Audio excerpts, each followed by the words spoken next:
rhum. Paris est la capitale du rhum. Voilà. Donc je suis avec de chambres hôtesses à l'accueil. Voilà, Inès. Donc vous avez du travail aujourd'hui. Hein. Oh, oui, on a vu ça. Vous avez vu ça, hein, ça commençait fort. Hein. Ouais, on est prête en tout cas. Ah ben c'est parfait alors. Donc nous sommes bien au deuxième mondial du rhum, deuxième édition. Paris est la capitale du rhum pour la deuxième fois consécutive. Oui. Et ce n'est pas fini. C'est pas fini. Venez. À bientôt. À bientôt.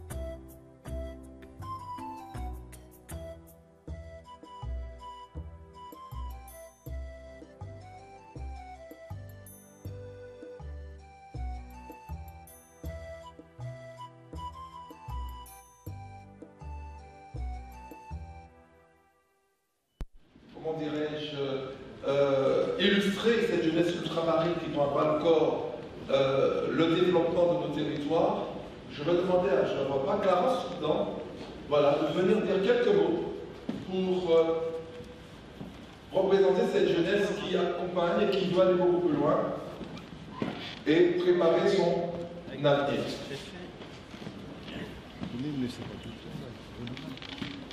Monsieur le préfet, mesdames et messieurs en vos grades et qualités, chers acteurs de l'écosystème rhum, chers jeunes, je m'adresse à vous aujourd'hui pour porter la voix de la jeunesse ultramarine, une jeunesse pleine de talent, d'ambition et d'énergie, et qui, comme le rhum, puise sa force dans ses racines, son histoire et son savoir-faire. Le mondial du rhum est un lieu de transmission et d'apprentissage, où les jeunes peuvent s'inspirer et s'affirmer comme les futurs acteurs de cette filière d'excellence.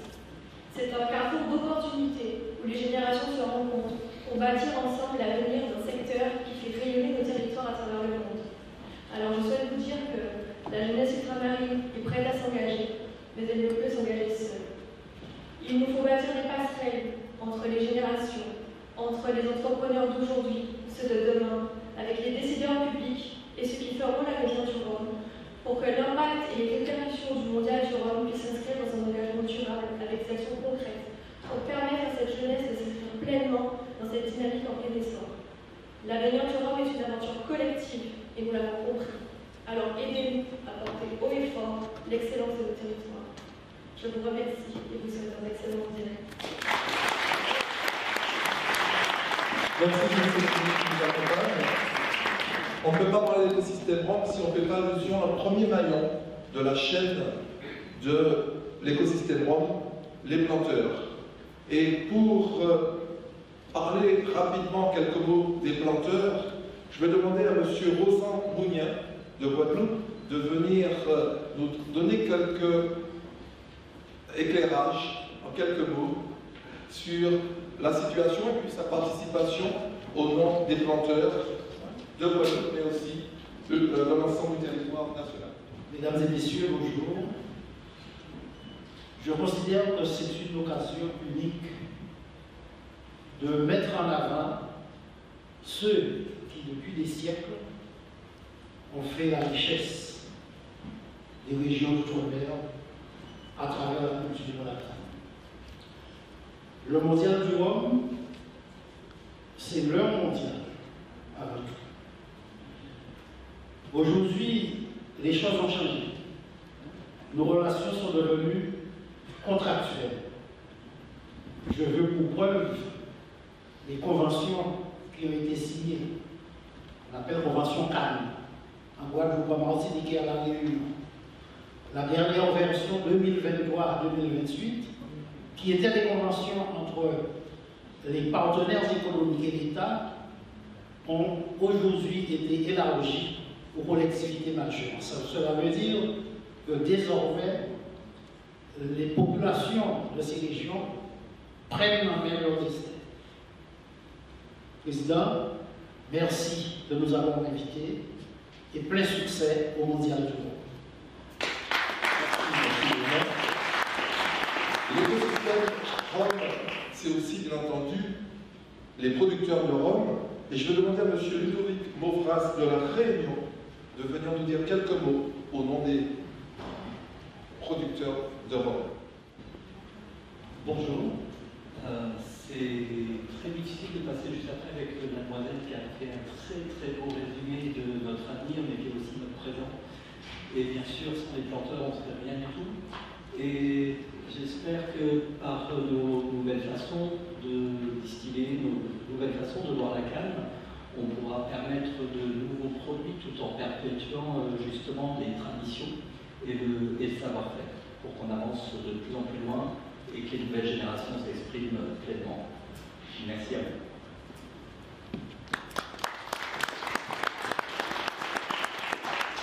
Le nerf de la guerre, c'est l'argent. Un des partenaires du Mondial du Rhum, le Crédit Agricole, je vais demander à M.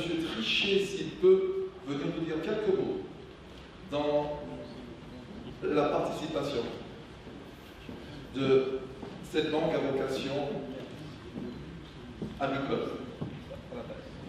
Merci Patrick, bonjour à tous et à toutes. Donc, nous, c'est un plaisir de s'associer à l'événement. On était déjà partenaires sur le premier événement au titre du Crédit Agricole Mutuel de Guadeloupe. Évidemment, comme acteur économique, il y a une nécessité absolue de faire vivre le territoire. Et l'action du Crédit Agricole Mutuel de Guadeloupe s'inscrit en fait dans cette logique de développement et d'accompagnement pour créer de la richesse sur les territoires, créer de l'emploi évidemment, avoir une action inclusive aussi au niveau de la population et s'inscrire dans le savoir-faire des territoires, dans l'expertise, dans un marché mondial sur lequel il y a de réelles opportunités de développement et sur lequel nous avons un accompagnement majeur à mettre en œuvre et c'est à ce titre-là que le Crédit Agricole Mutuel de Guadeloupe accompagne le mondial. Merci Patrick. Merci. Un partenaire de premier ordre, Business France. Je vais demander à M. Johan Rego de bien vouloir vous dire quelques mots dans cet écosystème. Bonjour à tous, merci de nous accueillir. Très heureux d'être partenaire pour la deuxième édition. I'd like to thank our influencers and medias and buyers from foreign countries. We're happy you're here with us today. Business France, on est là bien sûr pour accompagner les entreprises françaises à l'international et donc forcément les producteurs de rhum. Nous sommes là aussi pour accueillir des investisseurs étrangers en France. Et nous continuerons dans le cadre des alliances que nous avons mises en place, notamment avec les chambres de commerce dans les territoires, pour être au plus près des producteurs, accompagner un maximum d'entreprises sur différents marchés, sur tous les secteurs, si c'est le rhum, mais nous intervenons très largement, aussi bien dans l'agri que dans l'agro, et sur tous les secteurs qui peuvent faire rayonner les outre-mer à travers le monde. Voilà. Merci encore.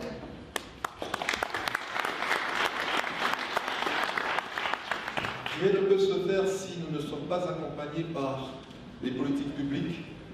Et je souhaite que le président de la comité d'agglomération de la Riviera du Levant nous dise aussi quelques mots que nous allons accueillir avec beaucoup de plaisir et de fierté. Merci beaucoup.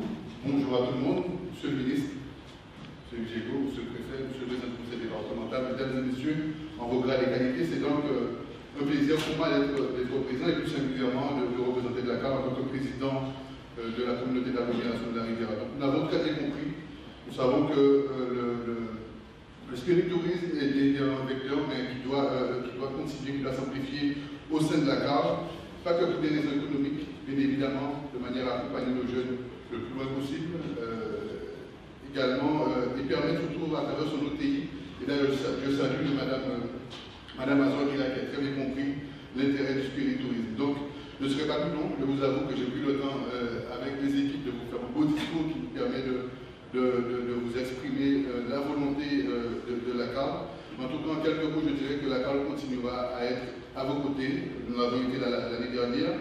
Et comment ne pas penser au président Cornet qui n'est plus avec nous. Et nous continuerons à être avec vous et donc le fer de lance de cette manifestation. Et très singulièrement, rappelez aussi que le spiritourisme, c'est pas forcément qu'économique. C'est aussi économique, mais c'est aussi s'assurer d'une pérennisation de de l'agriculture et très singulièrement de nos planteurs de canne qui viennent s'exprimer. Donc ça aussi c'est important, puisque nous savons très bien que s'il n'y a pas de canne, il n'y a pas de rhum. Donc voilà, merci à vous. Voilà. Au vignoble de Champagne, en France hexagonale.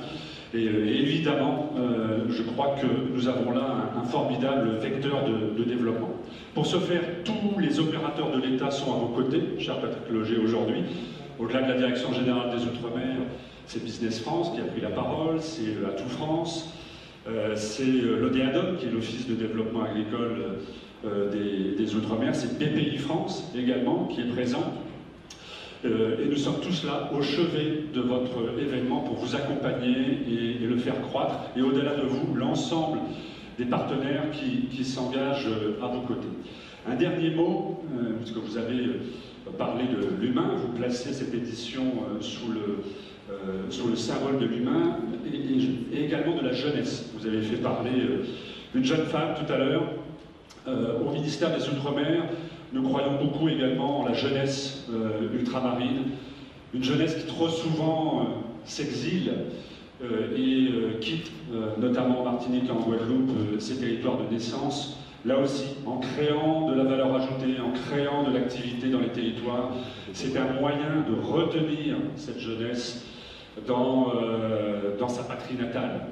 Et nous investissons également aussi beaucoup dans les Outre-mer au travers du service militaire adapté. Il y a également des liens qui peuvent être développés entre cet univers du Rhum et les jeunes que nous formons au sein du service militaire adapté. Voilà, je ne serai pas plus long. Voilà les quelques messages que je souhaitais délivrer en introduction. Vous pouvez compter évidemment sur l'engagement du ministère des Outre-mer, au-delà de la Direction Générale des Outre-mer, sur l'engagement du ministre des Outre-mer, ministre d'État, qui n'a pu être présent ce matin, mais qui m'a chargé de le représenter devant vous. Et je vous souhaite à tous une excellente deuxième édition du Mondial du Rhum. Merci.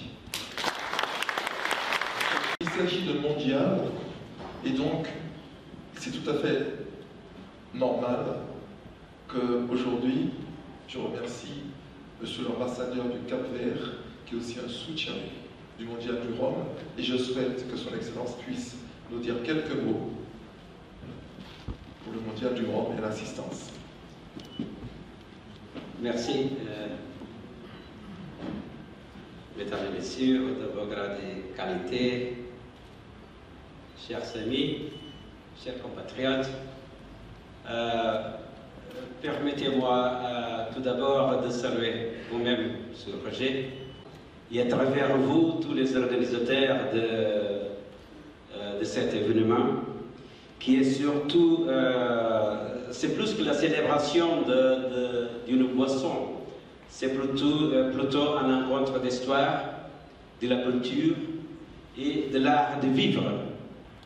Dans cette édition, nous participons avec un groupe des Cap-Verdiens, que je suis très fier de ce groupe, qui sont les artisans d'excellence, qui sont là. Dans mon pays, le rhum, c'est une culture, c'est un rituel.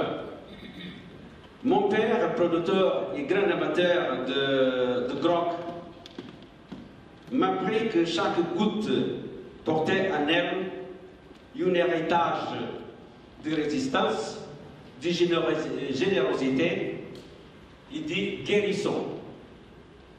Donc, quand, dans mon pays, quand un ami franchit notre porte, c'est un verre de rhum que le tendre les bras. Je vous invite à goûter notre grog. Dans ces mondiales, notre participation, c'est surtout de démontrer que nous ne produisions pas de rhum en quantité, mais nous produisions en qualité.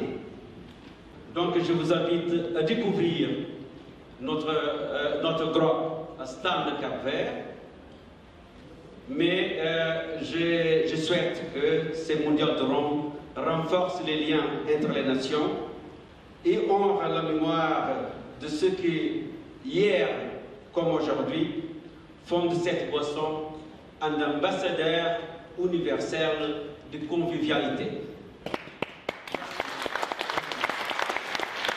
Et maintenant, nous allons appeler le président du Conseil supérieur de l'Notourisme, qui, dès le départ aussi, a compris que quand on parlait de Rome, on était surtout en dehors du verre.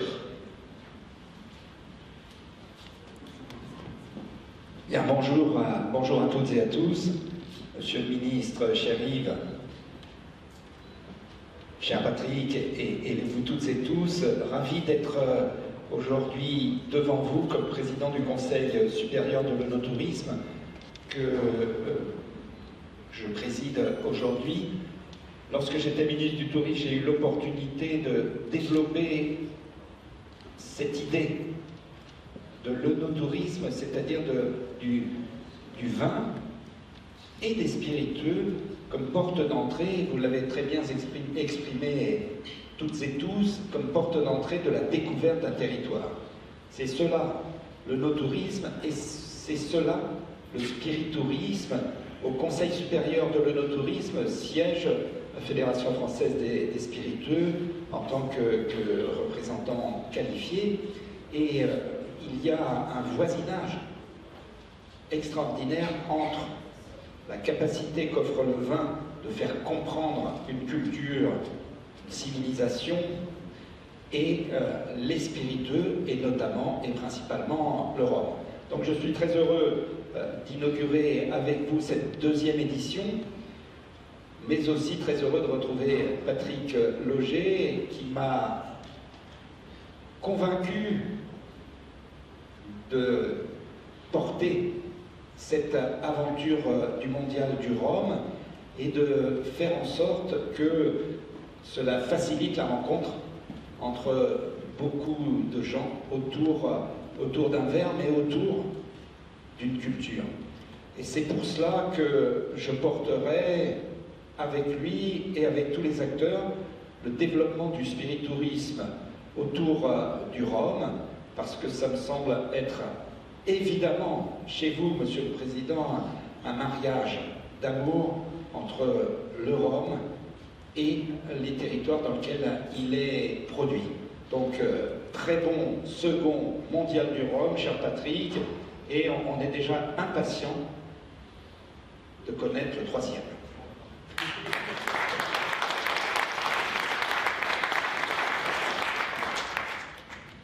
Le dernier intervenant, c'est un amoureux. Je crois que tout le monde ici est amoureux de nos territoires, mais il le montre, il le démontre, il continue, il écrit, et il est surtout le président de l'Advisory Board du Mondial du Rhum. C'est un des premiers aussi partenaires, soutiens du Mondial du Rhum pour permettre à nos territoires d'être un fer de lance de l'excellence française dans le monde et d'arrimer les autres pays tout autour de nous. Je vais appeler Monsieur le ministre Yves Gégaud. Merci, cher Patrick. On est ébloui par vous tous. Merci beaucoup. Je rejoins ce qui a été dit par chacune et chacun, notamment la première intervenante, qui d'abord a apporté un peu de touche féminine dans ses interventions, et puis a amené cette touche de jeunesse, la jeunesse étant d'ailleurs une qualité qu'on perd un peu chaque jour, n'est-ce pas, cher Hervé, Monsieur le ministre? Nous connaissons cette perte de qualité, toi et moi, que nous essayons de freiner. Quand j'ai rencontré Patrick Loger il y a maintenant 3 ans, qui m'a parlé à l'occasion d'une réception dans une agence de communication de son idée, j'ai dit mais quelle belle idée! Pourquoi ne l'avons-nous pas eu plus tôt, cher Olivier Jacob, cher préfet, sur ce sujet, tant je suis persuadé qu'au fond le sujet du rhum est d'abord un sujet d'émotion.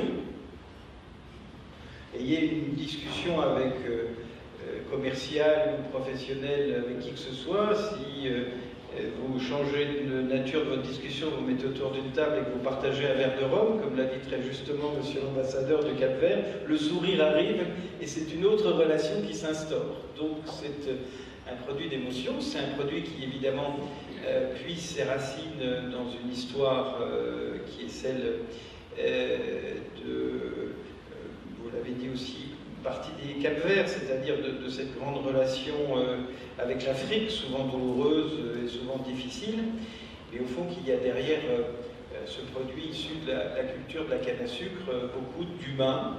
Je me retrouve pleinement dans ce qui est mis aujourd'hui. On est dans un monde de déshumanisation. Si vous aviez été hier au Grand Palais, on vous aurait parlé de l'intelligence artificielle. C'est formidable, c'est indispensable, c'est l'avenir, mais c'est déshumanisé au plus haut point.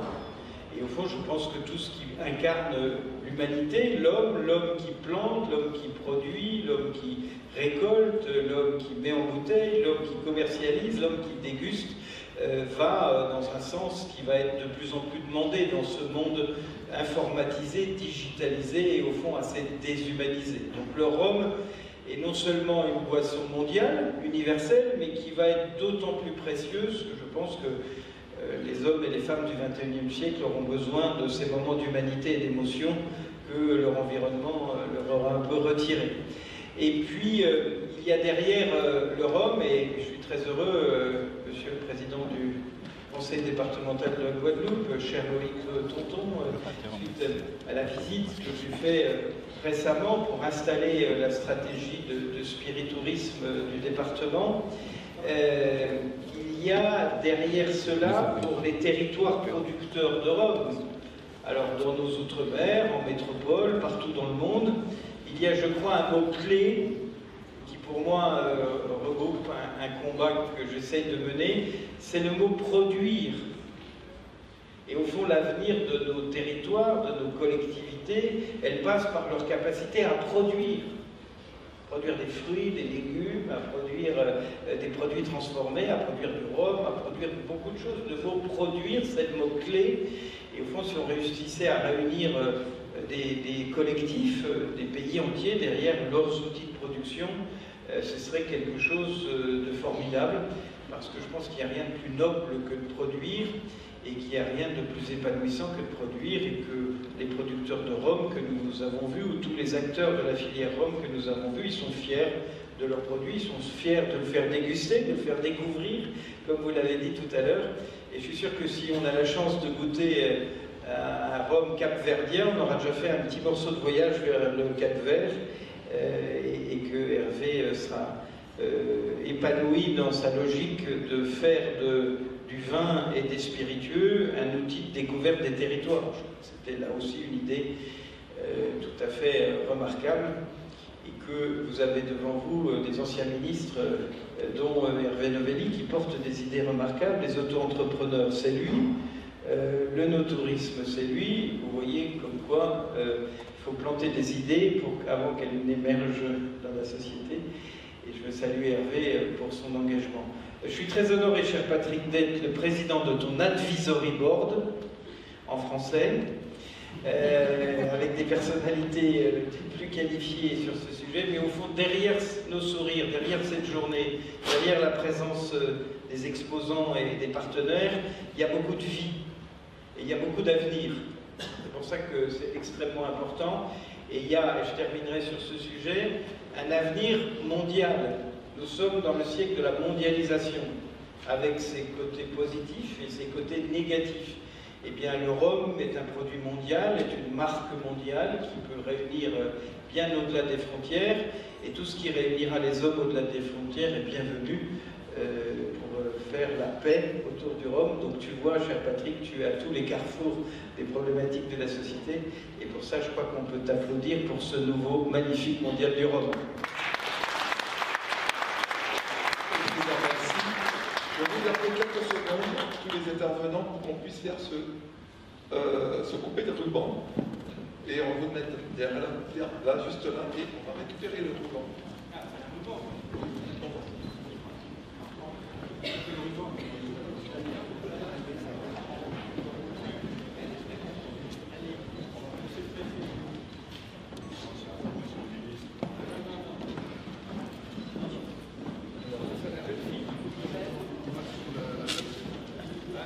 On coupe avec les dents.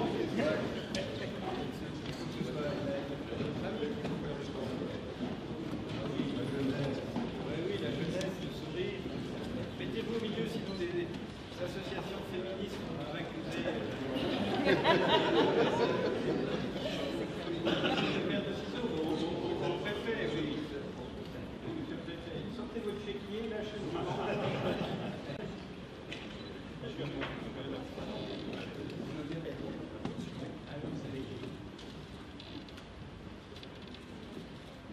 Bravo.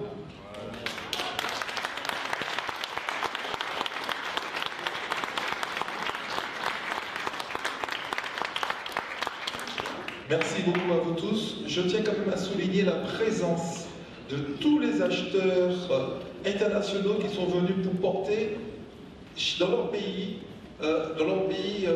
l'excellence française et l'excellence aussi du Cap-Vert, de tous les pays qui nous accompagnent.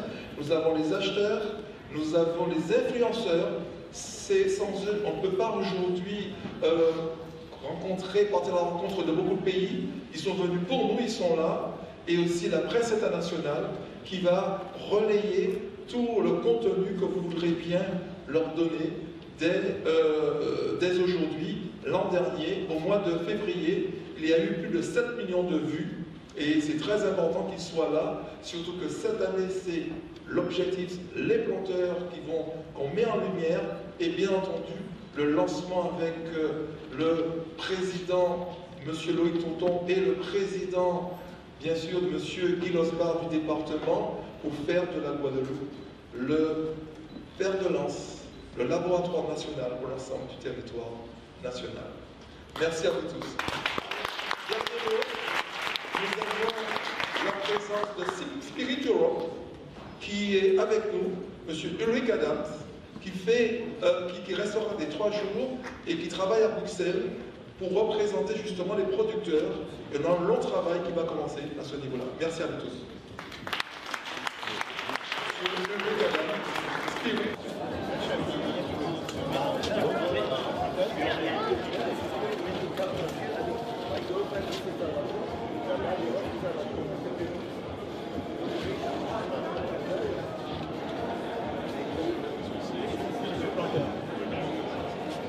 Lequel?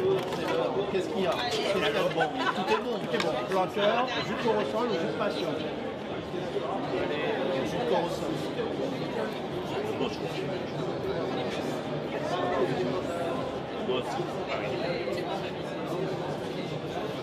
De la place pour le 2e mondial du rhum.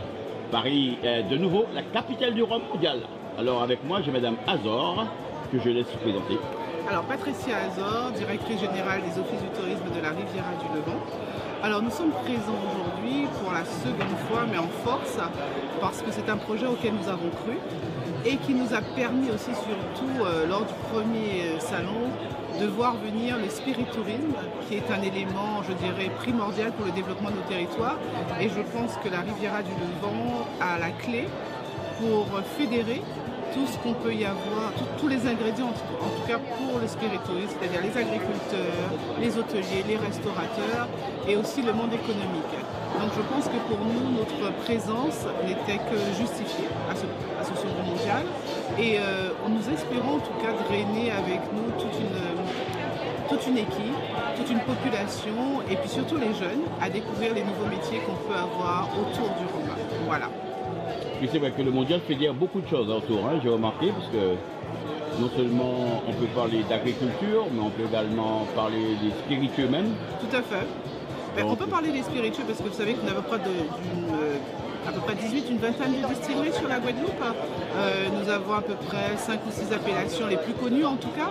Et je dirais que, outre de vendre le produit brut, le rhum, il fallait trouver un maillon qui permette de lier tradition, histoire, tourisme et économie. Et je pense que le spiritourisme regroupe en tout cas tout ça et nous permet de mettre en valeur chaque pan de notre histoire, l'histoire de notre île, c'est-à-dire notre histoire, notre passé, notre futur, et puis notre évolution, et puis des métiers d'avenir. Et puis je pense que ça valorise non seulement les îles de la Caraïbe, mais également ça permet une exportation beaucoup plus facile des rhums dans le monde. Non, je ne dirais pas plus facile, parce que 80% de la production de rhum s'exporte déjà très bien. Mais c'est une autre forme d'exportation. C'est-à-dire, outre le touriste n'achètera pas qu'une bouteille, il la dégustera et en partira avec, et peut-être sur place, même à Paris, achètera d'autres bouteilles ailleurs en France ou dans le monde. Le but, c'est vraiment de partir avec l'histoire, partir avec la bouteille, et puis en garder un souvenir et développer l'économie. Le rhum qui se vend en dehors de nos îles aussi, c'est important. Quelqu'un qui a pris goût parce qu'il a appris l'histoire et se dit ben, ça reflète ça et qui peut le rapporter, c'est un élément important pour nous. Ça reste des ambassadeurs. En effet. Alors, on est au 2e mondial, donc ce que je peux vous souhaiter, c'est le 3e. Ben, on espère, et puis on espère qu'il y aura encore plus de participants, parce que le monde du rhum est très vaste. Très vaste. Et aujourd'hui, on a reçu le Cap-Vert, le Bénin. Je pense qu'on en aura encore d'autres, et je pense que c'est une très bonne opportunité de se rencontrer aussi. Rencontrer nos histoires, les communier, les partager, parce qu'on a forcément des histoires communes autour du rhum. Voilà. Et puis peut-être déplacer le salon. Alors ça, c'était envisagé, mais ça, faut voir ça avec M. Loger. Voilà. De temps en temps, pour voir ailleurs. Ben, peut-être la province, peut-être une autre destination, mais ça, c'est M. Loger qui pourra le dire. D'accord, mais je vous remercie beaucoup. Merci, à bientôt. Merci. Des communes de la Guadeloupe, donc cette idée, île de la Riviera des îles de Guadeloupe. Le motif de votre présence au Mondial du Rhum. Donc le Mondial du Rhum, c'est plus qu'important que je sois là, mais je dirais plus de manière plus générale que nous soyons là, parce que la communauté d'Aglo, c'est aussi son office intercommunal touristique, donc l'OTI. Et donc le Rhum, c'est le patrimoine, je dirais, guadeloupéen. C'est le patrimoine de toute la Guadeloupe. Nous avons très bien compris qu'à la Riviera, il y a quelque chose à faire, il y a des valeurs, il y a des valeurs à montrer à nos touristes, mais pas que, aussi aux Guadeloupéens de manière générale, et notamment à notre jeunesse. Par le biais du spiritourisme, par exemple, nous avons tout pour le faire. Nous avons des distributeurs, nous avons des planteurs, nous avons des champs de canne également. Donc nous avons tout pour le faire et nous avons surtout du bon rhum. Et le rhum, c'est quoi? Le rhum n'est pas tout simplement le rhum qu'on peut goûter, qu'on peut boire, ou ce côté, comment dire, c'est cette idée qui consiste à tout simplement focaliser le rhum sur le fait d'être saoul. Non, le rhum, c'est un mets très apprécié, c'est un mets aussi qui inspire le patrimoine du département guadeloupéen, et je pense que nous avons compris et il faut le mettre en valeur. Comment se passe la coopération avec Patrick Logier? Très bien. Très bien, je pense que... Vous pouvez reprendre Patrick Logier, s'il vous plaît? Ok, donc monsieur Logier, Patrick Logier, c'est quelqu'un qui a compris aussi l'intérêt de pouvoir mettre tout cela en avant. Il a très bien démontré. C'est pas la première édition, c'est la 2e édition aujourd'hui, donc depuis l'année dernière. Et je ne peux pas forcément en discuter sans pour autant parler du président Cornet, qui l'avait compris, qui a été l'un des premiers à le comprendre. Et je pense qu'il faut qu'on y aille là-dessus. Je reste convaincu qu'il y a de belles choses à montrer. Et je pense que, pour revenir à la question, Patrick Logier fait un beau travail et nous continuerons à l'accompagner là-dessus.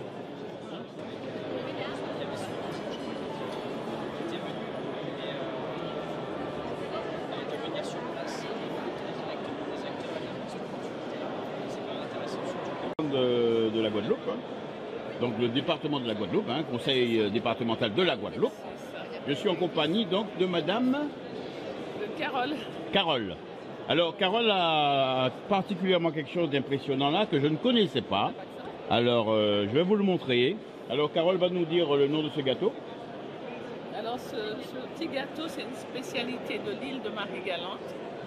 Ce gâteau s'appelle le cacabeuf. C'est un gâteau qui est fait en forme de bouse de vache. La base, c'est fait avec du sirop de batterie. Hein. C'est le jus de canne après réduction. Et ce gâteau est fourré soit avec du coco, soit avec la goyave. Et ça se trouve spécialement qu'à Marie-Galante? C'est une spécialité de chez nous. D'accord. Eh bien, c'est parfait alors. Eh bien, on va déguster alors. Bonne dégustation. Merci. Conseil départemental, présidente de la commission tourisme. D'accord. Donc je suis en sa présence et je lui pose une petite question déjà. Pour quelle raison donc le conseil départemental de la Guadeloupe se trouve-t-il au 2e mondial du rhum?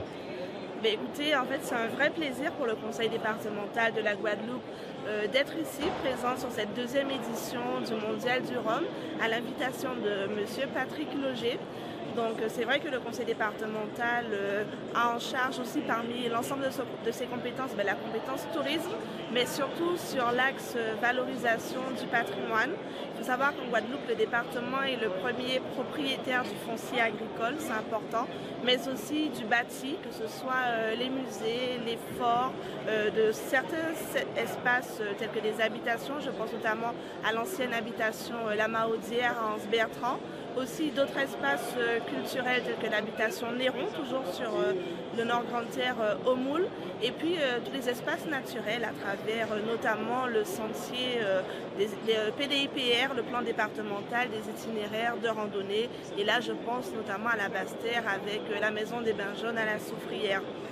Il faut savoir que, comme l'a dit le président Guy Losbar lors de la cérémonie d'inauguration, le Rhum en Guadeloupe, ce n'est pas qu'un spiritueux, c'est un spiritueux, mais c'est aussi une histoire qui permet d'allier le passé parfois douloureux de la Guadeloupe et de faire le lien avec l'avenir, notamment en termes de développement du territoire.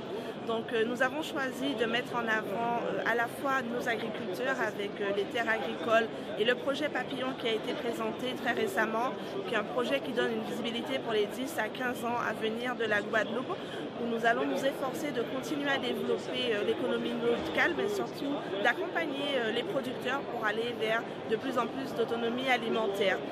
Aussi, nous avons de très fortes ambitions sur le développement touristique à travers la valorisation et la meilleure connaissance du patrimoine bâti.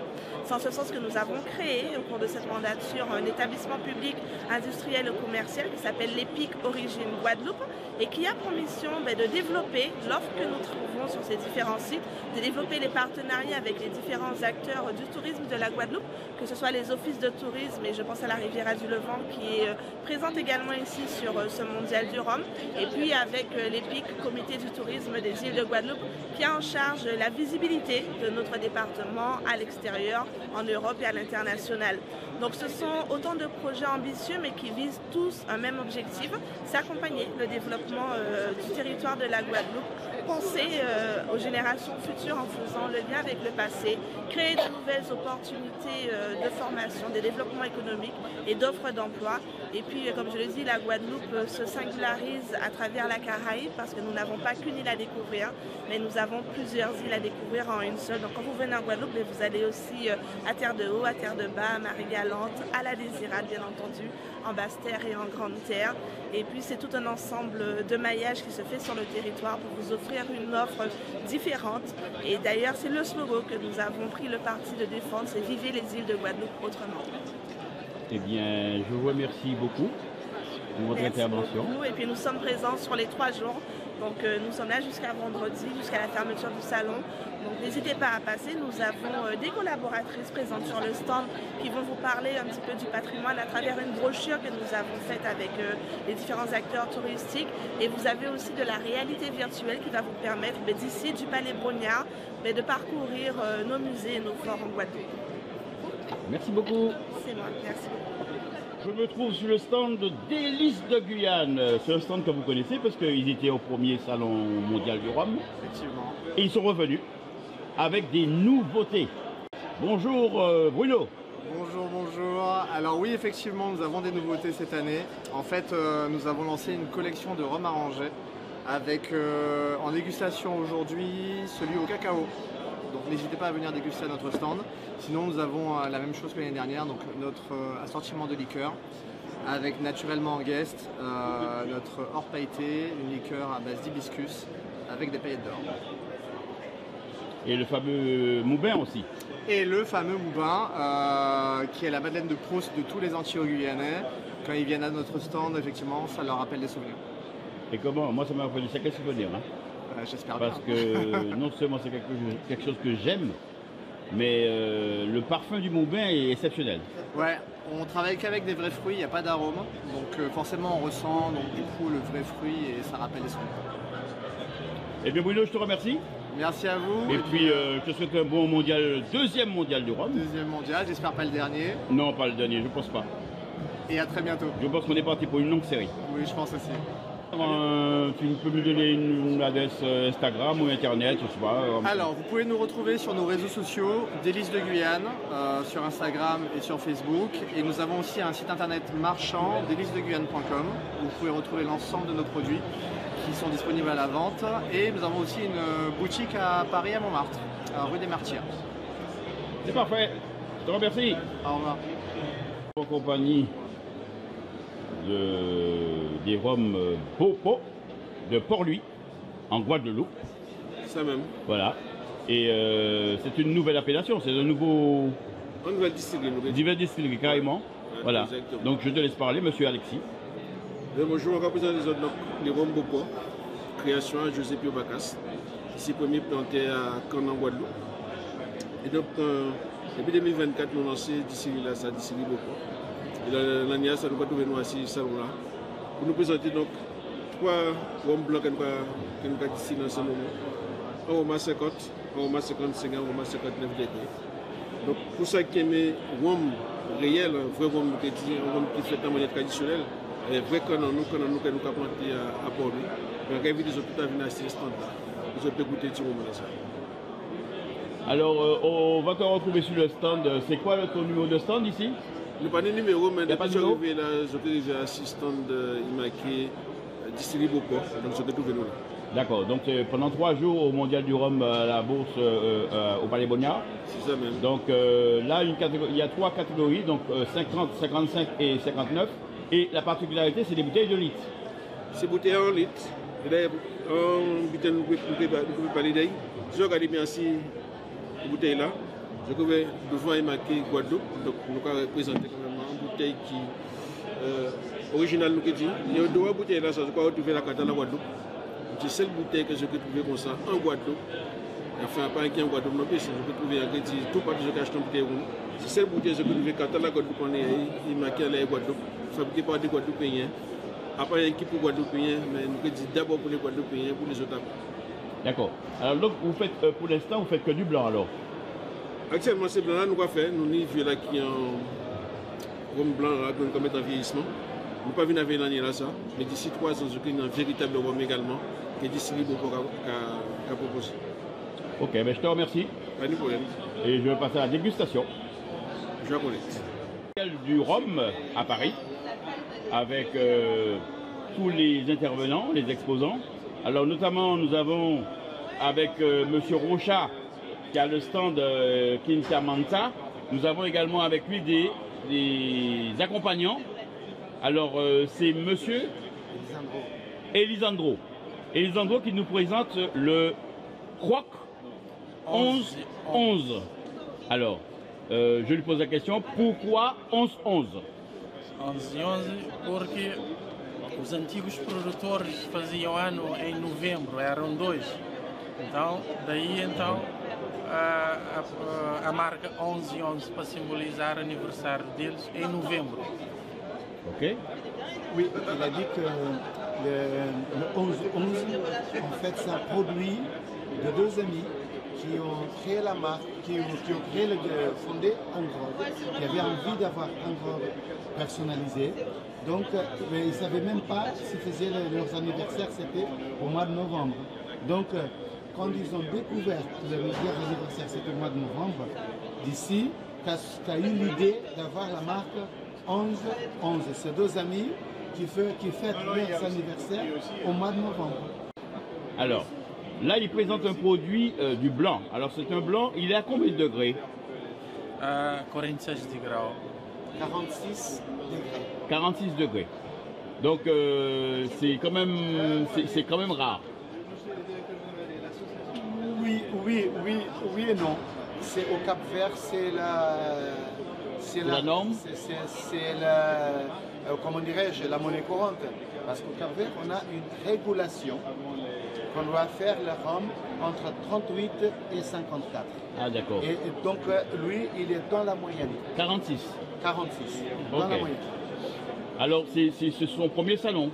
Le premier salon du mondial du rhum, c'est le premier salon. Oui, c'est son premier salon.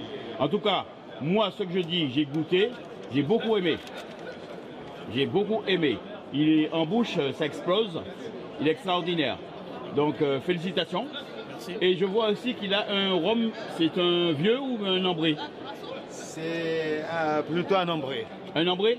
Oui. Ok. Il peut montrer la bouteille? Alors, toujours un Croc 11-11, mais celle-là, c'est un ambré. Alors, peux-tu me dire, Aluyo, l'ambré est à peu près l'équivalent soit qu'on peut trouver par exemple sur le marché. Oui. Au Cap-Vert, on n'a pas encore. On aime bien le rhum bien vieilli, mais il nous manque quelque chose pour vieillir le rhum comme il faut. Donc nous, on est en train de développer un rhum vieux, mais que ça va petit à petit, parce qu'on a encore des difficultés d'avoir des vrais fûts en bois.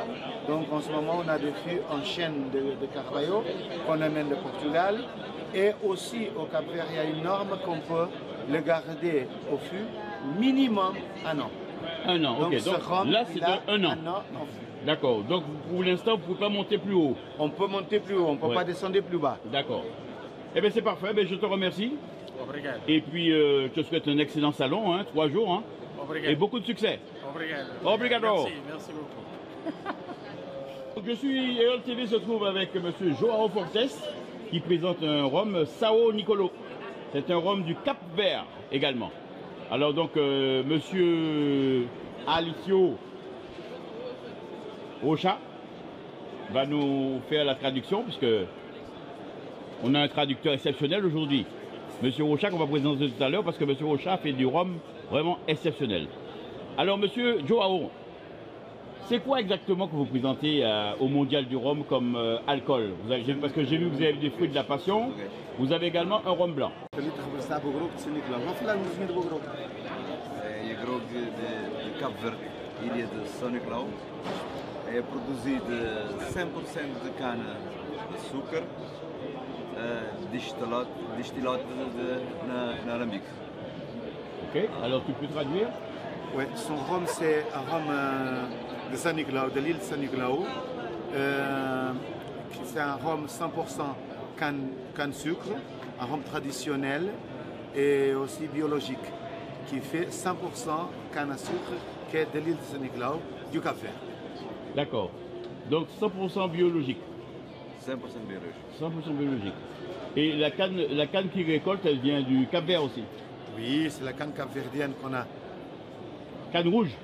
La canne rouge, la canne blanche, c'est une mix de canne. D'accord, ok. Alors, monsieur, ça fait combien de temps qu'il fait ça exactement, monsieur Joao? Mais de 20 ans. À plus de 20 ans qu'il fait ça. 20 ans? Oui. Et c'est donc son premier mondial du rhum? Exactement. La première fois. D'accord, c'est parfait. J'ai pas encore goûté, mais je vais goûter tout à l'heure. Alors, la particularité, c'est qu'il ne fait pas que du rhum. Il fait également des liqueurs. Il fait des liqueurs, oui. Alors là, j'ai vu une liqueur à base de... punch. Punch, miel. C'est un mélange de miel de canne. Miel, c'est de sirop de batterie. Ouais. Et du rhum. Ah, ça doit être bon, ça. Ouais, comme là-bas, tu avais goûté. Oui. Et ça, c'est avec le fruit de la passion. Le fruit de la passion, le jus de fruit de la passion et du rhum aussi. Du rhum aussi. Donc le rhum de Nicolo. Le rhum de Saint-Nicolas. D'accord. C'est un mélange. Donc alors il se trouve à quel niveau? Tikio. Il se trouve à quel niveau au Cap-Vert? Dans quelle ville? C'est l'île de Saint-Nicolas. L'île? L'île de Saint-Nicolas. Saint-Nicolas. Donc oui. C'est pas au même endroit que toi? Non. Ah d'accord, ok.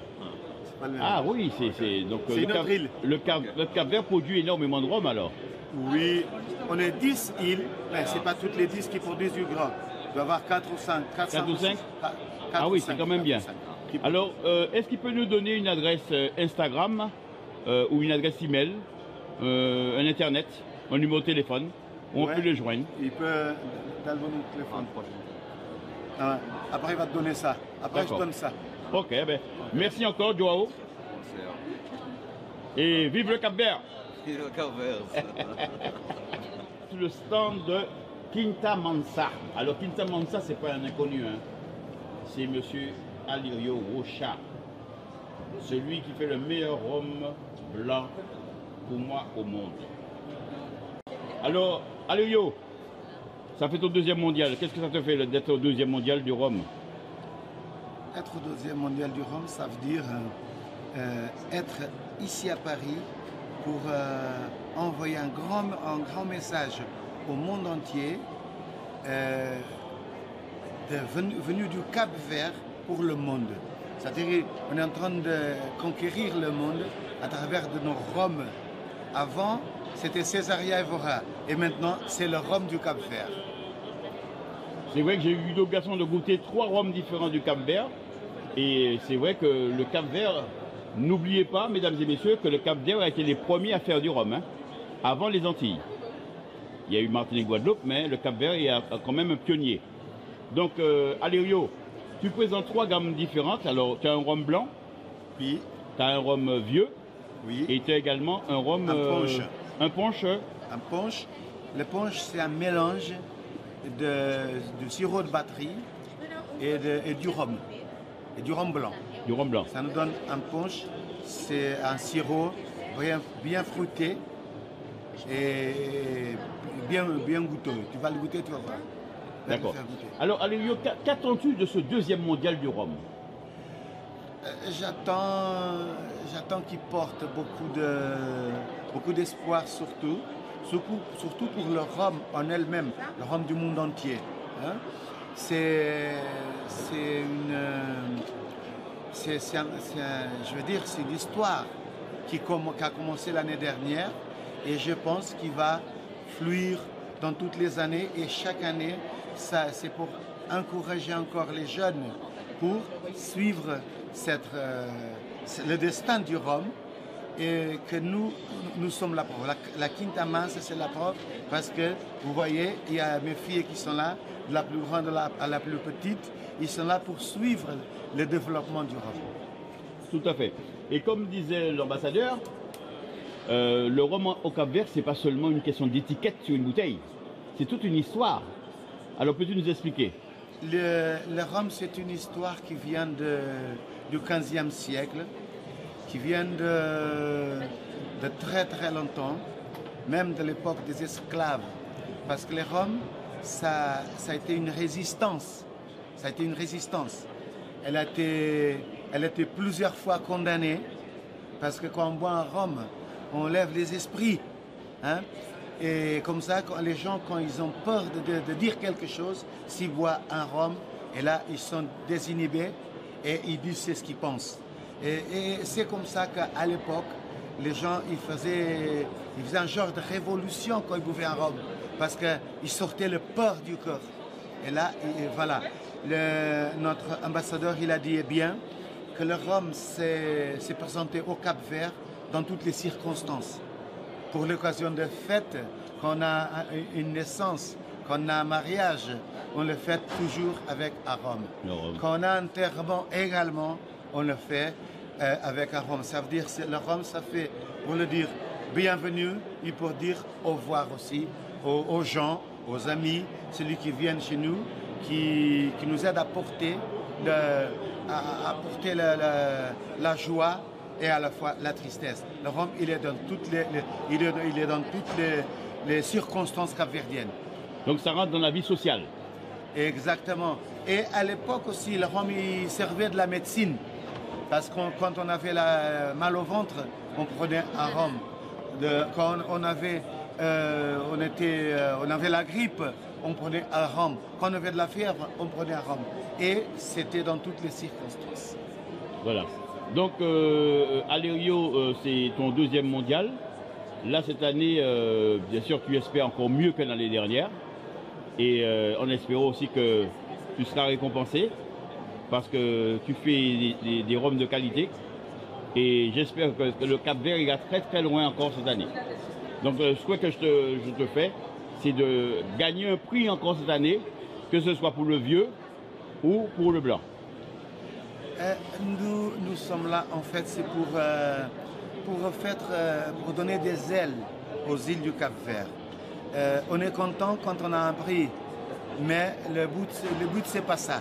On travaille pour développer notre rhum capverdien, pour développer l'industrie capverdienne et pour faire représenter le Cap-Vert au monde. Eh bien, je te remercie. Merci mon ami. Et on va passer à la dégustation maintenant. On passe à la dégustation et Merci. je vous dis à l'année prochaine, nous serons là aussi. J'en suis sûr. Toujours au mondial du rhum, 2e édition. Je suis en compagnie du maire de Capesterre-Belle-Eau. Bonsoir. Bonsoir, Jean-Philippe Courtois, maire de Capesterre-Belle-Eau. C'est avec un réel plaisir que j'assiste cette année à la 2e édition de ce salon. L'occasion pour moi de venir au nom du conseil municipal soutenir nos artisans, puisqu'on ne le redira jamais suffisamment, Capesterre est aussi une terre riche en termes de distillerie avec Longto, Kawikera. Nous sommes sur le point d'accueillir aussi une usine pour artisans romiers. Donc c'est dans le cadre de cette dynamique venir porter notre plein entier soutien, puisque ça participe aussi en termes d'image et d'attractivité pour notre beau territoire, en termes d'emploi et dans le cadre de ce projet touristique que nous portons sur la ville. Eh bien, c'est parfait alors. Et donc vous allez rester pendant les 3 jours au salon? Je vais surtout profiter donc de cette journée pour pouvoir un petit peu tisser des liens avec l'ensemble des participants, saluer, comme le disait nos exposants guadeloupéens qui sont ici ce matin, puisque le conseil départemental a aussi un stand qui est tenu. Et puis poursuivre, puisque chaque déplacement est aussi propice pour rencontrer un certain nombre de partenaires. Et là, je fais une tournée au niveau des ministères, parce que nous sommes sous la phase de préparation budgétaire après le vote du budget national, pour pouvoir aussi régler quelques situations sur la ville, puisque nous nous redisons à notre arrivée, c'est près de 10 millions d'euros de déficit que nous avons mis en évidence. Et nous sommes sur le point 2025 de pouvoir présenter un compte administratif en excédent. Donc c'est aussi cela.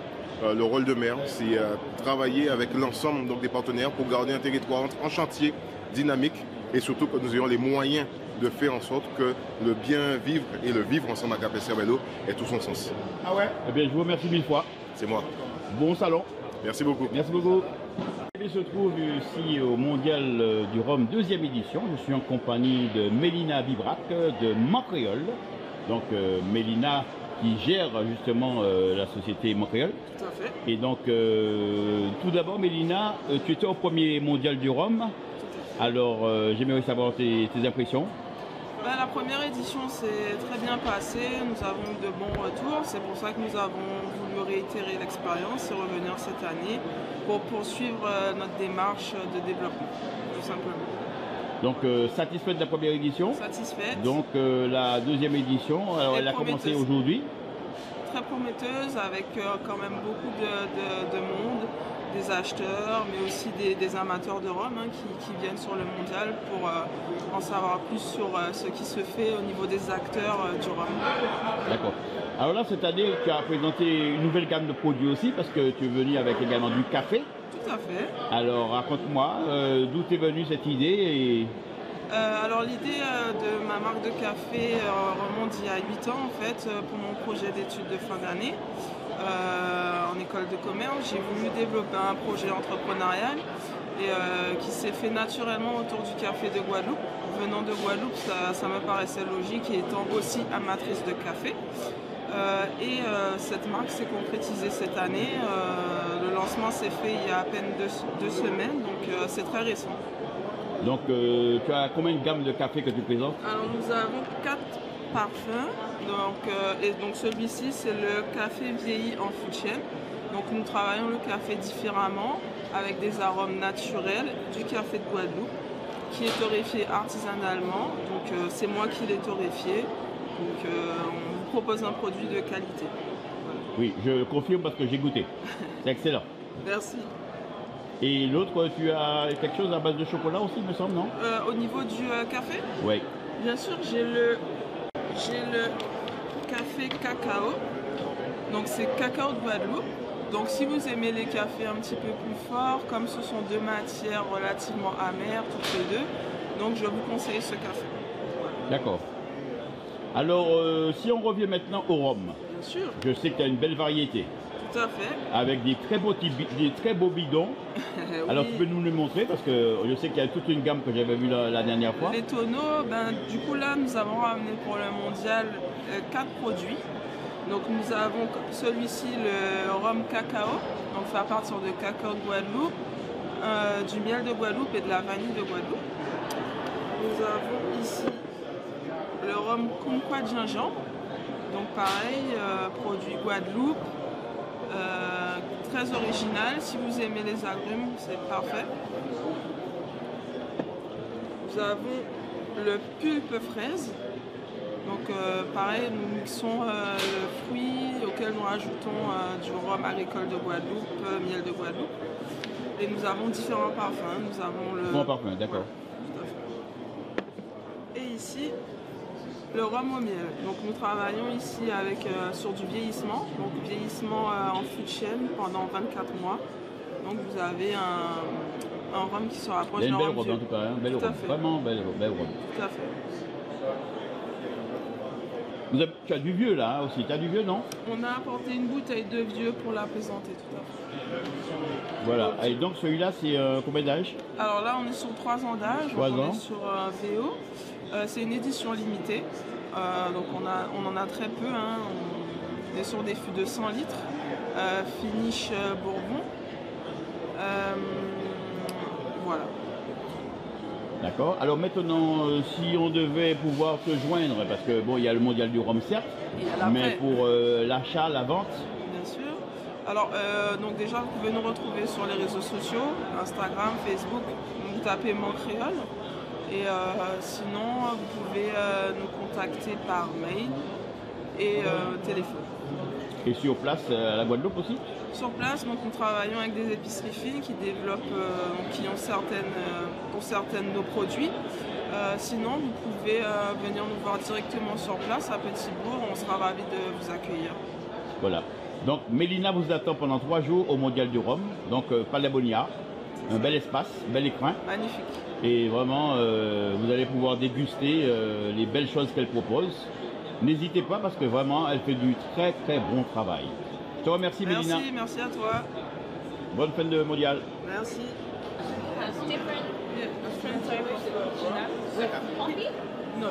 Compagnie de Paul Timon qui représente Montebello.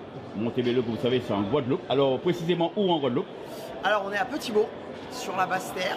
Et effectivement, Montebello, c'est une petite distillerie familiale indépendante qui existe depuis 1930. Et depuis 1930, peu de choses ont changé dans notre manière de produire du rhum. Ça reste super artisanal. On travaille toujours avec des planteurs où on récupère de la canne en grande terre et en basse terre. On va valoriser cette canne en la transformant. D'ailleurs, on invite les planteurs tous les ans à la distillerie pour faire une petite fête, pour leur montrer comment on valorise ce produit et comment on crée des rhums un peu particuliers, ce qui leur donne envie de s'impliquer encore plus dans nous fournir une belle canne pour fournir un beau rhum. Et là, aujourd'hui, on a un joli petit assortiment varié de notre gamme. La gamme classique, 3 ans, 6 ans, 8 ans, qui sont des assemblages avec différents profils. 3 ans, on va garder la fraîcheur de la canne. 8 ans, on va beaucoup plus être dans la gourmandise du rhum. On a une gamme avec nos punches, punch planteur, punch passion, qui sont des punches fait maison à partir de rhum et d'épices de Guadeloupe et sucre de Marie-Galante. On a une gamme qui s'appelle la Zenga. La Zenga, oui. La Zenga, qui est les coqs de combat traditionnels de Guadeloupe. Tout à fait. On dit au Martinique coq Djanga. Et vous dites Zenga. Exactement, Zenga. D'accord. Qui sont des coqs qui sont puissants mais élégants. On a créé des rhums puissants et élégants en rapport avec eux. Et on a une gamme aussi brute de fût. Donc là, on le sait, pour les amateurs de rhum, on aime les rhums un peu plus charpentés, avec un peu plus d'expression. Il est à combien de degrés celui-là? Celui-ci, on est à 52,3. 52,3. 52,3. C'est pas évident à trouver, 52,3. Hein. Eh bah, c'est très simple. On a rempli ce fût avec du rhum blanc. On l'a laissé pendant 3 ans. On l'a sorti et on a tout simplement pris le degré, on n'a rien touché. Brut de fût. Degré naturel à la sortie. Eh bien, dis donc. 52,3. 52,3. Et après, on a aussi une gamme qui s'appelle la Rencontre, où on fait des collaborations avec des producteurs français. Là, par exemple, on est allé frapper à la porte de la seule distillerie au monde qui réalise un whisky 100% sarrasin. Cette céréale emblématique de la Bretagne qu'on utilise pour faire des galettes. Et ben, on a utilisé cette céréale, enfin eux, ils ont utilisé cette céréale pour faire un whisky breton. Et on a réutilisé ces fûts de whisky breton pour faire vieillir nos rhums. Donc on a une rencontre, d'où le nom de la gamme, entre les aromatiques de la Bretagne et du rhum agricole de Guadeloupe. Et il a combien d'âge celui-là Celui-ci, on est sur un 7 ans. 7 ans. On a fait 3 fûts, donc on a fait uniquement 2200 bouteilles. Et, il doit être particulièrement bon. Hein. Et c'est, on a ce côté beurré, on a ce côté céréalier, on a ce côté poire. Et après, on a fait d'autres collaborations avec des producteurs français. Vin blanc de Bourgogne, vin blanc de la vallée du Rhône, de la Loire, et plein d'autres collaborations dans ce style aussi. Donc vous avez toute une explosion en bouche, et là vous avez le choix. Vous avez au moins 12 bouteilles, il y a plus, hein, non, il y a plus. Hein. Oui, on a plus que ça. Il y a plus que ça, et toute une gamme. Donc mesdames et messieurs, le mondial du rhum, c'est pendant 3 jours. Absolument. 3 jours, donc vous avez l'occasion de venir sur le stand de Montebello, et vous allez voir que la Guadeloupe n'est pas seulement une terre de rhum, mais c'est une terre humaine. Absolument, une terre de partage. Voilà. Yes. Eh bien Paul, merci encore. Merci à toi. Et puis je vais passer à la dégustation. Tu as bien raison. Voilà. EOL TV se trouve en compagnie de Maël Chomoro-Lamotte. Voilà. Bonjour. Excusez-moi, bonjour. Alors, comment ça va, Maël? Ça se passe très bien, et vous? Très bien, puisque j'ai eu l'occasion de... On s'est rencontrés à Terre de Rome. Oui, on a déjà eu l'occasion de se rencontrer, en effet. Voilà. Alors, Terre de Rome, tu me rappelles l'adresse, s'il te plaît? Alors, Terre de Rome est au 88 rue Lamarck, dans le 18e arrondissement de Paris. Voilà. Tout proche du métro, Lamarck. Tout à fait. Et Terre de Rome, c'est un lieu incontournable. On fait en sorte que ce soit un lieu incontournable pour la promotion du rhum agricole, quel que soit le terroir. Bien entendu, avec un accent sur les rhums des Antilles françaises, puisque nous sommes originaires des Antilles françaises, mais on fait également d'autres terroirs, que ce soit le Brésil, Tahiti, Grenade, les îles Seychelles, Haïti, etc. Voilà, alors la particularité de Terre de Rome, c'est qu'ils ont la plus belle cave que j'ai jamais vue à Paris. C'est gentil, merci beaucoup. Donc effectivement, on a fait cet écrin justement pour mettre en avant les produits de nos terroirs. Et l'autre particularité de Terre de Rome, c'est que nous sommes la seule cave à Paris pour l'instant à ne travailler uniquement que le rhum pur jus de canne, dit agricole. Tout à fait. Donc toute une gamme, toute une variété. Alors peux-tu me citer quelques-uns ou bien parmi ceux qui sont les plus demandés? Alors on peut forcément retrouver toutes les marques de Guadeloupe, Martinique, les plus grandes. Donc Martinique, on va par exemple retrouver Clémence, JM, Naisson, HSE, les incontournables. En Guadeloupe, on va retrouver Montebello, on va retrouver Rémonec, on va retrouver Longto, ainsi que les rhums de Marie-Galante comme Biel, Perlaba, Bellevue. Papa Royo. Papa Royo, effectivement, Papa Royo. Et j'ai vu qu'il y a également un petit nouveau là qui est pas mal, Bopo. Bopo, oui, effectivement. Ouais. Donc on ne travaille pas encore à la boutique. Ouais. Ils sont présents aujourd'hui au Mondial du Rhum, mais ils ne vont pas tarder à rentrer chez nous. Ah oui, parce que franchement, ils font quelque chose d'exceptionnel. Hein. Effectivement, ils font de très très bons produits. Ouais. Donc, alors, il y a également des vieux. Oui, alors on peut retrouver tous les segments du rhum chez nous, passant du rhum blanc au rhum vieux et également au rhum arrangé et tout ce qui est à base de rhum. Donc ça peut être des liqueurs ou d'autres produits dérivés du rhum. Parfait. Donc ici au Mondial, il y a une boutique. Effectivement, donc nous avons eu la chance d'être partenaire officiel pour l'édition 2025 du Mondial du Rhum. Donc c'est nous qui tenons la boutique où vous allez retrouver tous les produits qui sont exposés aujourd'hui au Mondial. Eh bien c'est parfait, je te remercie Maël. Avec plaisir. Et puis tu me rappelles les heures d'ouverture de Terre de Rome Alors Terre de Rome, nous sommes ouverts du mardi au samedi de 11h à 20h. Nous avons également une page Instagram du nom de Terre de Rome Paris. Donc n'hésitez pas à venir voir, on organise notamment beaucoup de masterclass, on fait pas mal d'offres et on essaie vraiment de créer un lieu où, au-delà de la passion pour le rhum, on passe de très bons moments. Ce qui est très important pour nous. Je confirme. Merci Maël. Avec plaisir. Au plaisir de te revoir. Plaisir partagé. Merci.